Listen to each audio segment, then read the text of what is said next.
and to answer questions that you may have about what they're going through right now, not only in the family, but more importantly, what's going on in Nigeria. We are deeply concerned. Fred normally would introduce Cliff, but Fred come down with COVID, and so he's home doing whatever you do when you got COVID. I guess twiddle your thumbs until you heal, you know. But if you're around Cliff and his family that are here tonight, they may not shake your hand because they don't want to share. You know, Fred would share with you, but Cliff, he's more special than that. So I just want to give him an opportunity. It's really, for me, it's really an honor, to have a missionary that can come, and every chance he gets, he comes by and shares what's going on. So Cliff, I'm going to turn it over to you and let you share a message with us. I have that clicker somewhere. Here's that clicker right there. And this one goes forward. Hopefully. Well, if this were a hostile crowd, I would be like one of the brethren, one of the old-time preachers who wanted to run away and ran out of the church building in the dark and hit his foot on the stump and fell down and got the strength to come back and became a great gospel preacher, because I haven't had time to adequately prepare, and we've got technical issues and so on and so forth. But I know I have and am in the presence of brethren who love me and my family. And you've amply showed that over the years, a number of years now. And so I feel at home and at rest. And even more importantly, God said that his word would never return to him void, but would always accomplish the purpose for which he sends it out. And so that is my own anchor, my own hope. And my sincere prayer when I write a letter to you all or have a chance to visit with you, that Lord use me to encourage others in the work that you are using them to do. So Brother Fred was like my daddy. Anytime there was 2 or 3 people together and I had a guitar, he was trying to get me to sing. I think he wanted me to be a country western singer. So Brother Fred is good about pushing me, and so he asked if I could maybe have a few pictures, because he likes pictures. I know it was encouraging as a child when people who were serving overseas would come and tell about their work, and so hopefully you too will be a bit encouraged. I will start out, we'll just run through some newer pictures than what you may have seen before. I'll comment on them, and then we'll open it up as you wish, and I can answer questions that you might have. I, with age, have a little bit of hearing problems, so if you're not hearing me, tell me just to project a little bit more. We can make the mic a little higher, please. Sorry. There you go. Sorry, let me come a little closer to it. So let's see if we can. Here's a picture of 2 children sharing. And we like to see children, and we think that they're lovely creatures. We, as parents, we know that our children don't always behave this well. Yes. But actually, children behave as they are taught to behave. As you may or may not know, that in the Hamas-controlled area of Gaza, it was customary, as it used to be customary for us to say the Pledge of Allegiance first thing in the morning. It was customary for them to talk about the destruction of Israel, and they taught their children from very early, the same way in Iran. You start your children's school day teaching them to hate instead of to love.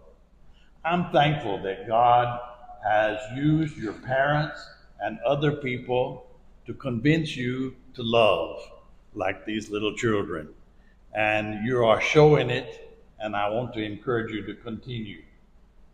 Not just to us, but in the other many ways that you are showing love to others. I wanted just to hit some of the highlights of the things that have happened over the past few months since we were together last. We've had 64 or 65 baptisms since last year. The harvest that came after, in many cases, a long association with some of the people. This woman, she's reaching down to splash more water on herself. She was so happy. An older lady that my wife talked to her about, well, were you baptized? And she said, yes, as a baby I was baptized. So Nkiro got to share with her a bit more about what baptism was and the need for immersion for the remission of her sins. And she was baptized most recently before we came, and just the joy on her face. We were able for Christmas, somebody sent a little extra Christmas money to buy a swimming pool slash baptismal pool. And it gets more use for a baptism than does swimming. We have between 240 and 250 people come for worship on Sunday. Afterwards, we eat a meal together, we stay together. Sometimes you almost have to get them to go home, tell them it's time now, go home. But we have a good afternoon together. And this was our building, our old building coming down. It was a 20 by 40. And we put it together with what we had. You can see some cardboard, that was insulation, and we had a tarpaulin over that. But with the growth, we have, we may see it, we may not. We have put up another structure that's 20 by 60. So with 20 extra feet, we get everybody, because before some people had to stand out under the sun. A dear friend who was a missionary for 10 years in Nigeria and who got 2 children adopted through us last year gave us money, and we used it to buy a new bus, or new to us, secondhand. But we're grateful now that we have this nice bus to be able to carry 20-something children to school every morning. So this is what our new structure looks like in the making, and again covered with a kind of a cloth. And this is a scene of worship on Sunday morning. We don't have air conditioning, but we do have fans, and that helps. And we have children's classes. There may be a picture here. I think this is in the class that Nkiro is working with. And we usually have about 35 children in one of the bedrooms in the house. And then about 40 go in the library, and about 45 go in the living room, and then the adults outside.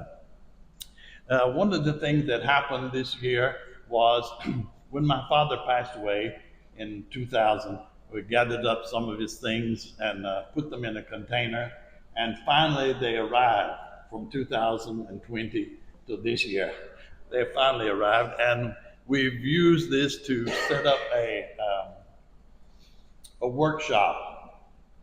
Tell you how God works.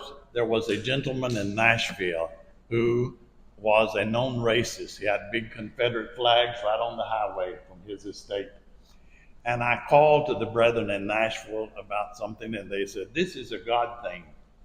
Because I just got off the phone with the executor of the estate, and he would like the things that this man had to go to Africa. So we got basically a workshop, and we have boys that we've trained to. You saw a poor example of the workmanship when we built a Quonset hut, but the furniture, the pews and things that we're building, so that they could have a leg up, something to do with their hands. Even if they get to go to school, at least they'll have a way, hopefully, of making a little money. And this is Bulma. Bulma, you see, she's made a beautiful cake for someone in the family, and she just got a job since we came with a fast food place. Thank God for that. Y'all pray that my children get jobs. But we've trained several, and at least two of the young men are very advanced, and they could go to work at any kitchen anywhere. Another thing that happened just before we left, there's a little room close to our house that in Kiro and others turned into a skill center where they're teaching people how to sew. And this is the old treadle singer mill. And the clothes that Nkiro has on, one of the girls sewed it.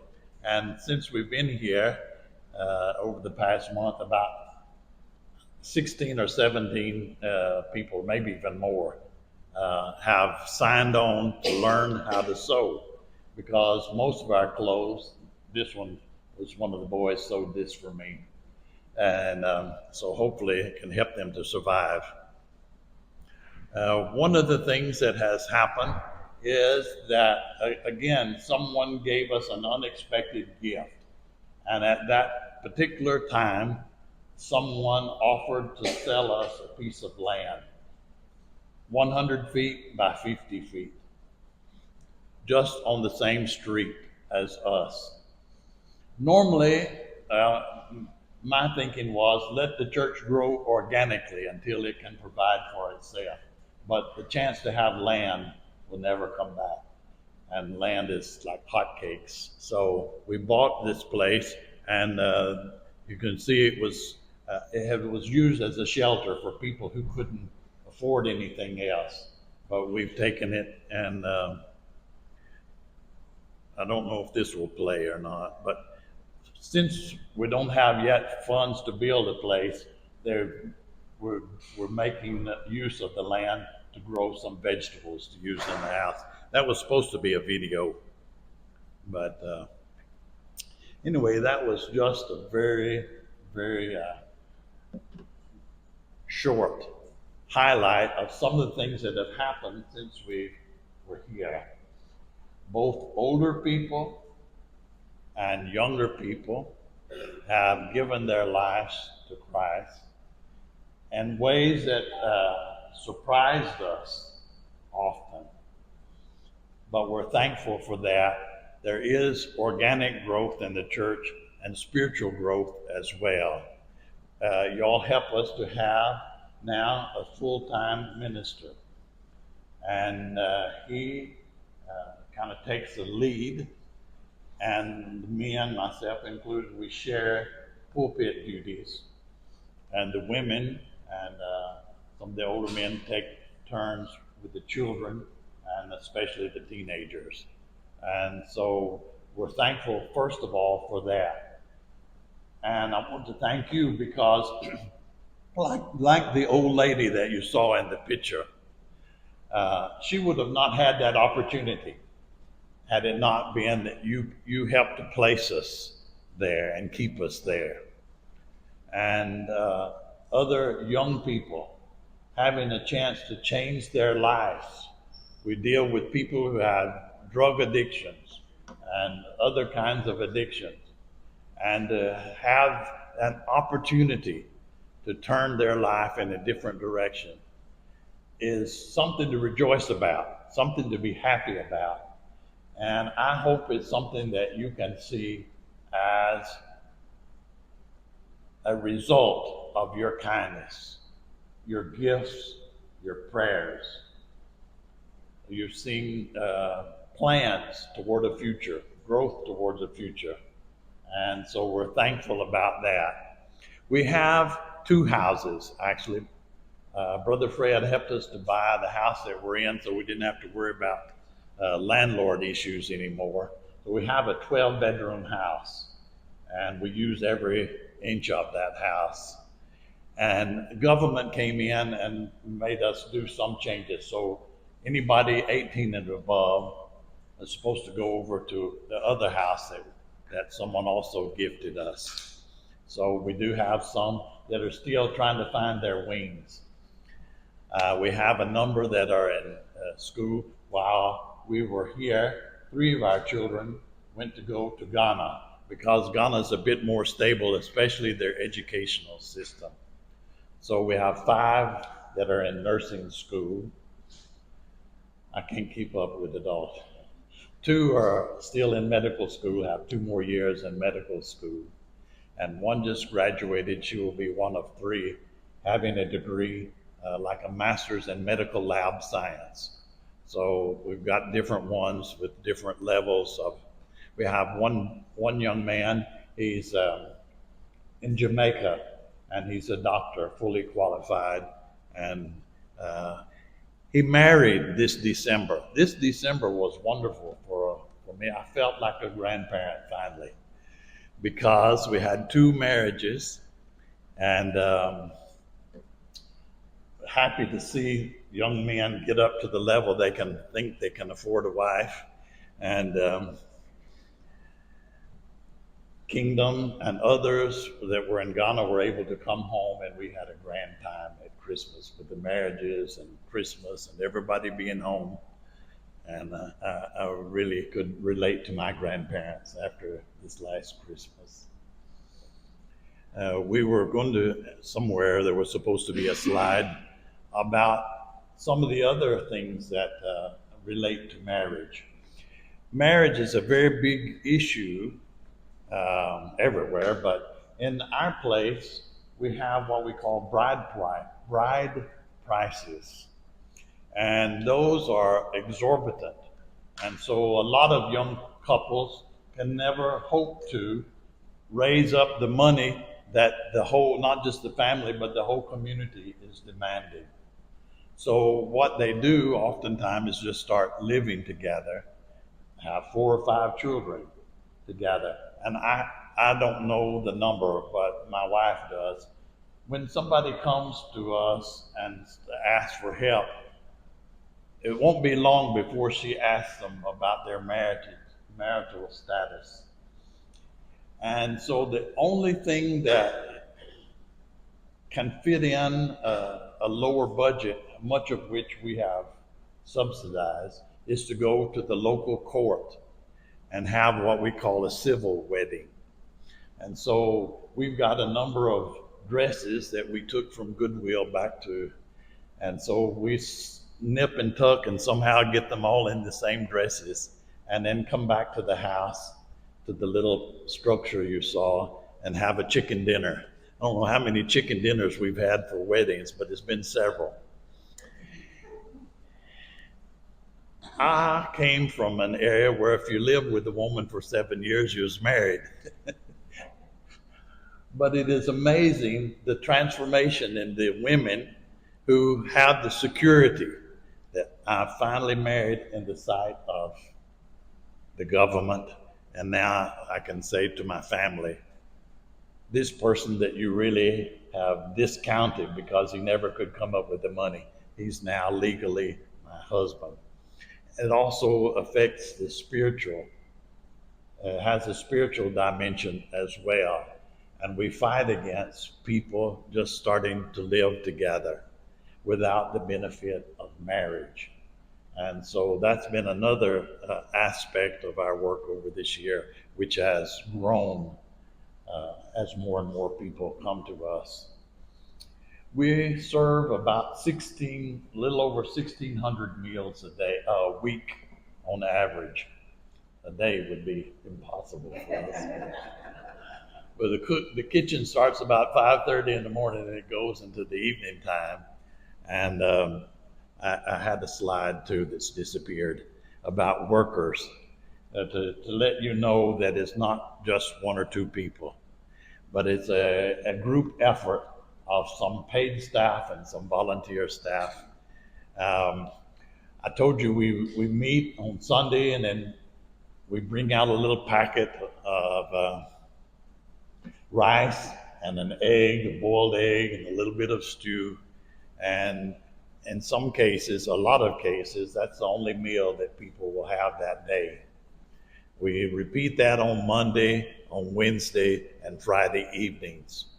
And that started because just the difficulty currently and the economic situation of everybody. Things have skyrocketed. I know they've increased here. It's a shock for us in just 1 year, but we're talking about 300, 400% on basic items. It wasn't so long ago, a 50 kg bag of rice, which is 110 pounds, I think, and we go through about 2 of those a week, costs 50,000 naira. And my fact checker, I've forgotten, but it is somewhere around 250,000 naira, if I'm correct. But anyway, it just shows you it's gone beyond just very basic food items, has gone beyond the reach of many people. And people come to us in desperate straits because they haven't eaten in a couple of days, or maybe have to choose which of their children can eat today and which will have to wait till tomorrow. So that's why we're making this effort, and it has attracted attention. We try not to be the judge. We know that people were attracted to Jesus for the loaves and fishes, but we try to always also make sure that they get to hear the message. And we try not to turn anybody away that has a need, a legitimate need. I'm sorry that some of our slides didn't get on. I wanted to tell you about some of the work that we do together. This is our work together, is to help people who have various illnesses. Some of you have donated to have operations for people. There was a slide I was to show about a little boy who fell down. Some friend just pushed him, and he broke his elbow, and the elbow shattered and never could be repaired. They had to go in and operate it, and hopefully with time he'll get that mobility back. I got a call this afternoon, or a text this afternoon. There's a brother, someone who was baptized in this last year period, who has diabetes, and an ulcer has broken out on his foot. So we carried him to the hospital, and so they sent us a bill of about $200. So those kinds of things, emergencies that come up, we do take care of that. Plus dispensing. We have a couple of hospitals that are on retainership, so we can just send them and then they will send the bill. And we have a couple of pharmacies that do the same thing for us. They're kind enough to trust us that if we send somebody and they verify that we've sent them, that we'll take care of the bill. Sorry. I had a question when you talk about space. I know that the US dollar to the naira. Yes, sir. Right now is $1 US per 1,600, or roughly 1,596 naira right now. But how has that been changing over the last few months? Okay. Thank you. Well, that is one of the reasons why the country is in difficulty, because they use dollars to go and import food and other things.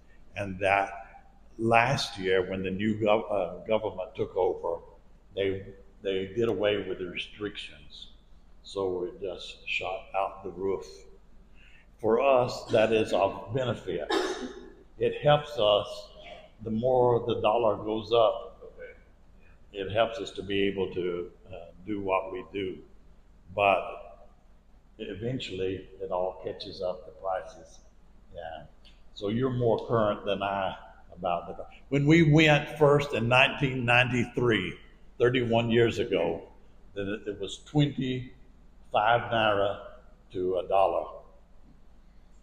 And now, like I said, it's almost 1,600 naira to $1. So things have changed. Brother Fred told me that when he first went, it was $1, 1 naira. Yeah, but that's one of the challenges. Another one of the challenges is just having currency available. Again, to show you the goodness of God, the mercy of God.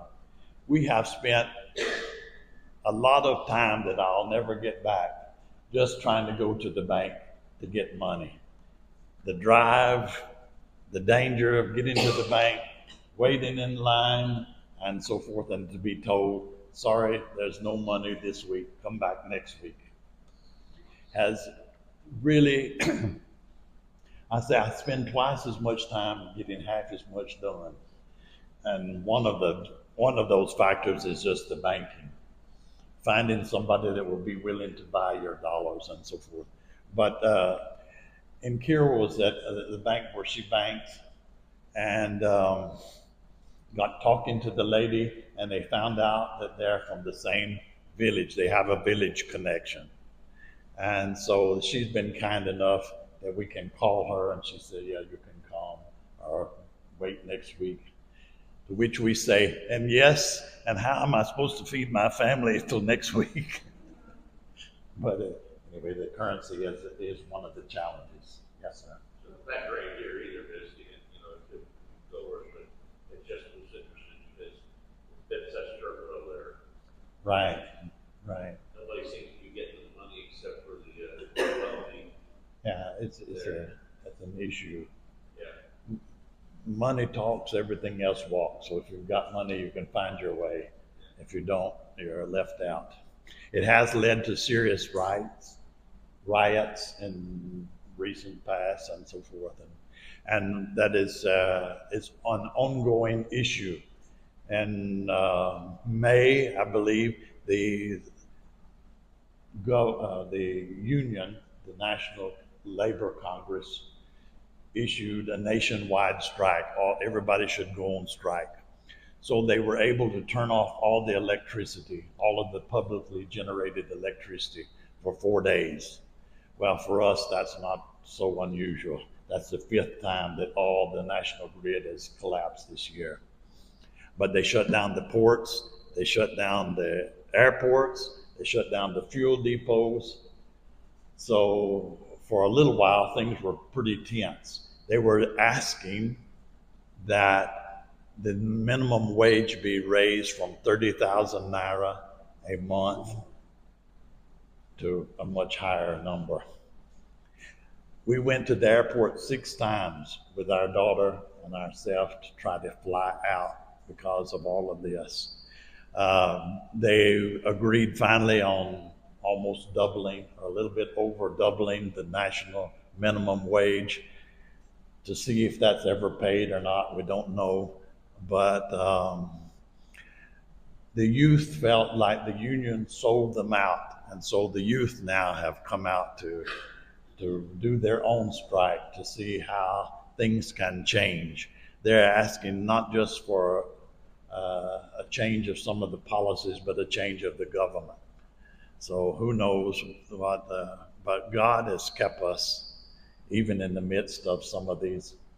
There was in our town the day we left, somebody who accidentally blew himself up while he was rioting. He had a stick of dynamite, and I guess he was like I was as a child throwing a firecracker. I didn't know you're supposed to let go of it before it went off. Funny, but it's not funny. Sorry. It has to do with the human life. But anyway, so those are some of the turmoil, we just read this afternoon, somebody sent me a news alert that in our area is called the Niger Delta, and it's where most of the oil in the country has come from. And some years back in 2008 or so, there was a real uprising, an actual, it wasn't labeled as a civil war, that's basically what it was. There was mass kidnapping and mass everything. And so they used money to buy them off and say, okay, as long as y'all don't disturb the oil wells, you'll be getting money every month. Well, that can last as long as money keeps coming to them. But they're very angry. They found out that the president has 17 oil wells and a refinery in Malta. So he's selling himself oil, shipping it to Malta, turning around and selling the product back. And that really made some dangerous people angry. And that will affect where we are because Port Harcourt's right in the middle of all of that. But I don't know how much you want to know more or to listen to my rambling, but you're welcome to ask questions. And if I can't answer it, I've got a good support team right on the back here. They can fill us in with the facts. I don't mean to play loose with the facts. I try to stay very factual. But sometimes in my head, I may have it a little bit twisted, but I'm sure that they'll get us the right things. The prominent religion in your area, the Delta area, what is that? It's Christianity. The prominent, they do have, when I went 31 years ago, it was the beginning of what we would call indigenous churches, based very much on what they see on TV and some other things, and some of it on not even Christianity at all. It's Christianity with a thin veneer on the front. Let me tell you an example. One of the things that brought my wife to the Churches of Christ, she looked in her Bible and she tried to find a church that would practice what she could read in the Bible. And so any time she saw a church that had a woman pastor, a woman superintendent, a woman leader, she ran away.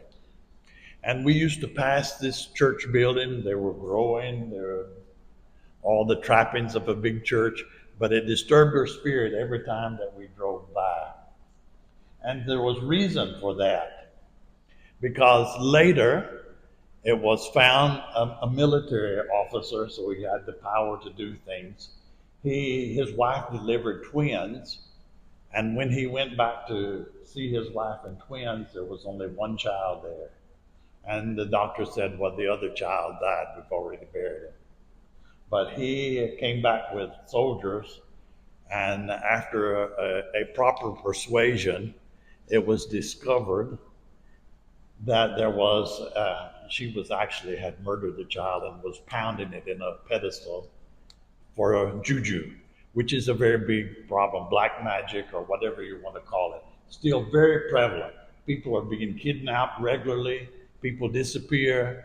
There is an open market, or not an open market, closed market, but it's a market that even I could access for body parts.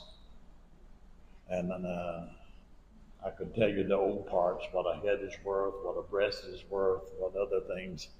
And it's strange that somebody who says they're a pastor believes that their power actually comes from black magic and would go to murder an innocent child in order to sustain her power. So yeah, it's around us. We see it, we see the effects of it, and we try to combat it as well. Only God's truth can combat that kind of dark evil. Just evil is all it is. Any other questions? What about opposition groups or terrorist type groups? Is a lot of that still operating there? Well, I mentioned it just a moment ago that another large sect, if they don't settle this, they have threatened to take back to warfare. There are a lot of, like Louisiana, a lot of swamps and streams, and they navigate on that.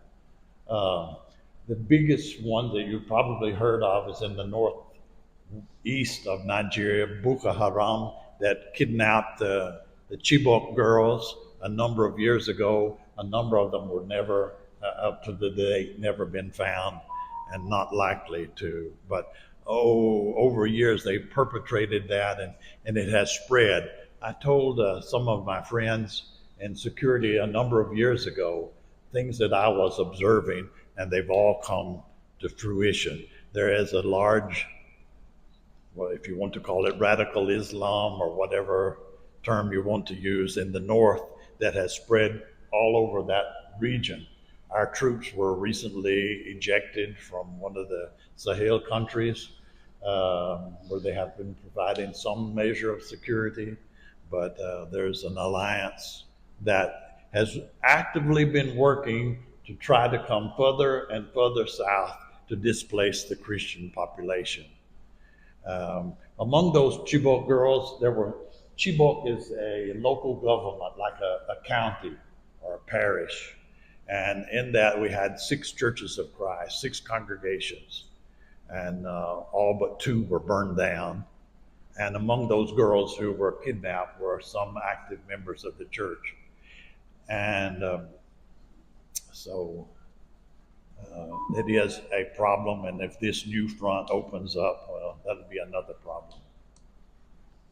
We hope the president has enough of that money to be able to buy quietness again. The song service that you have on Sunday, Yes, you sir. worship, Yes, sir. are they familiar with the songs? Well, they are familiar with many of the more traditional songs, and the younger people are more. I would like to have this paperless hymnal because I bought a $50 projector at a garage sale here in San Antonio, thinking we could maybe project some of the newer songs. There are a number of people. I had a picture that didn't make it either. Keep excusing myself, but of someone from the congregation here donated money for us to use, especially for giving food. So we made food packets, uncooked food, rice, beans, noodles, and so forth. So I was shocked because we wanted everybody to write their name to make sure we had a good accounting of how many people will this go to, how many are in your family. And so many of even the young women could not write because they didn't have a chance to go to school. They couldn't write their own name. But that got me sidetracked. Your question again. That's a fair question. I mean, we're just curious, the songs you sing. The songs we sing. All right. Well, what I was going to say is it's traditionally an oral society without a written language. That has changed, of course, over time.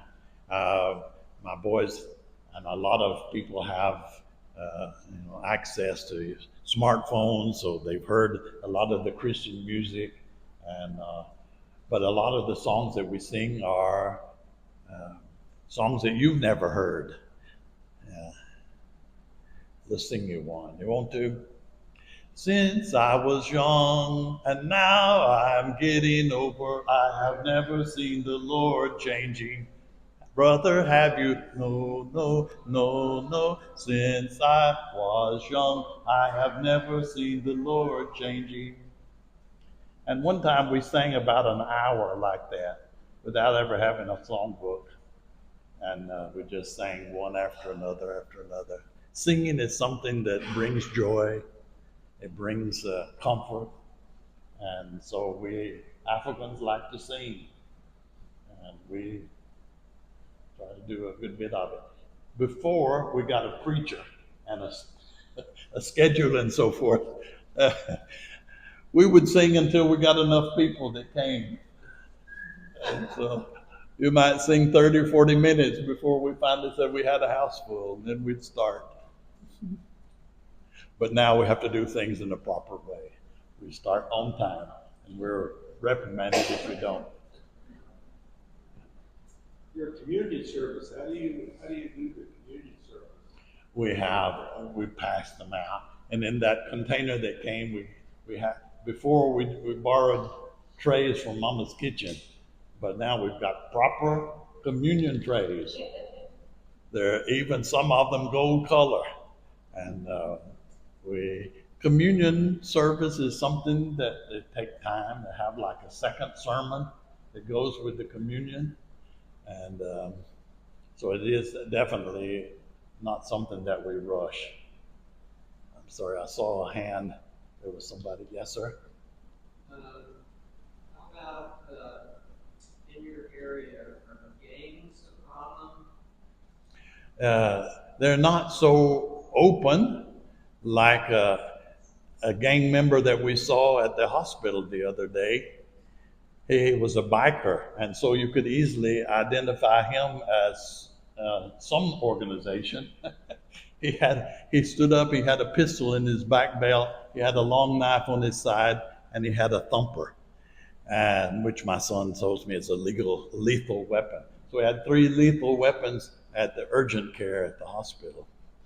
So I may not recognize them by colors or how they recognize themselves, but among the young people, that is a growing problem. The older people have their own kind of games, but yes, fortunately they haven't disturbed us. It's not. It's more inter-gang rivalry about control of whatever or something.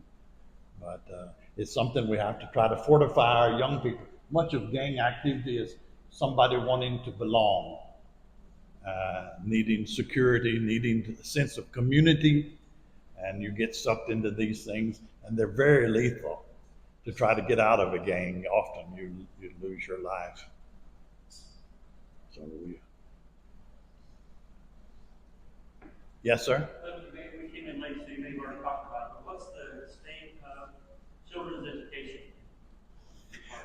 Well, it all depends on how much money you have as to the level that you can have. Some of our children walked about a mile or so to the public school, and often you carried your own desk to the school, had a dirt floor and half a wall, so it wasn't a complete wall. That was what we would call a lower standard school. There are some schools, I know a woman that has 3,000 students in Lagos. She charges $10,000 a year per child. And of course, she has British teachers, Indian teachers, and so that you would expect a very high level of education there. So the public schools, not so good. Private schools are where people struggle to see how they can get their children to that kind of a school. But off of that, we do have some sort of recognition of homeschool structure here, and graduation processes there. Do they have anything like that there in Nigeria? No, sir. First of all, the people that would homeschool, Yeah. who are they? Because, and like I said, there's no structure or anything for that. So there's, I can't remember the numbers, but we have the highest number of children in the world that are not in school in Nigeria. So, in the Igbo culture, my wife is a member of that tribe. A lot of times in the past, young men have been destined to follow their father in a business. They learn a trade. They're very good tradesmen. And so a formal education was not thought so important. I met once a very rich Nigerian businessman, and he could hardly speak any English, but he had 2 Englishmen that were long-term employees of his that made sure that they could, because they spoke his language and could communicate. So education is considered the way forward. But the problem is, I know of someone who has 2 masters and has been out of work for a long time, years. And that's why, even though our children go to university, what jobs are there available? What difficulty? Y'all can rejoice with us. There is a young man named Bolton, and I can't remember how long Bolton has come to my house every week for one problem or another. And finally, he got to work cleaning in one of the oil companies, or one of the companies where one of our older sons also works. So miracles do happen. Cliff, we appreciate you taking Thank the you, time sir. to come. Thank you. Okay. Thank you. I would tell you that because of the hour, that if you have questions you want to talk to them, they're going to stay around a little bit. Yeah. And they would be glad to visit with you about whatever is weighing on you. So you do have an opportunity, even though you may not have been able to ask your question, you do have that opportunity afterwards. But in the sake of time and to give you a little break too, we'll move on with our service.